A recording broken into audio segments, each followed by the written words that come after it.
তো আজকে একটা নতুন জায়গায় এসেছি। এটা হলো বিজি লাইন, বডিগার্ড লাইন। এখানে 1, 3, 6, 7 চারটা ব্যাটালিয়ন আছে। তার মধ্যে এটা হলো মাউন্টেন কলকাতা মাউন্টেড পুলিশ। এদের কাজ হলো বিভিন্ন রকম ক্রাউড কন্ট্রোল করে, আর এরা হর্স রাইডিং করে। এই যে দেখতে পাচ্ছ কত সুন্দর সুন্দর হর্স। আর এটা আমাদের কলকাতা পুলিশের যারা রিক্রুটমেন্ট হয় তাদের মধ্যেই সিলেক্টেড করা হয়। আগে অন্যভাবে সিলেক্ট করা হতো, আগে এদের পার্টিকুলার আলাদাভাবে রিক্রুটমেন্ট হতো, কিন্তু এখন সেটা হয় না।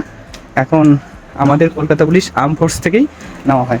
আমাদের কলকাতা পুলিশ বিভিন্ন রকম খেলা বা ক্রাউড কন্ট্রোল যে খেলা হয় সেখানে ক্রাউড কন্ট্রোল করে এই হর্সের মাধ্যমে। এই বন্ধুরা আমরা এসেছি সব দেখতে। 3 বছর এর বয়স, আর খুবই সুন্দর দেখতে। সামনে থেকে দেখলে তোমরা বুঝতে পারতে। ইচ্ছা থাকলে অবশ্যই জানাতে পারবে ডিপার্টমেন্টকে। আর অবশ্যই ভালো থেকো সবাই। আর এটা জানানোর ছিল। দেখা হচ্ছে নেক্সট ভিডিওতে। জয় হিন্দ।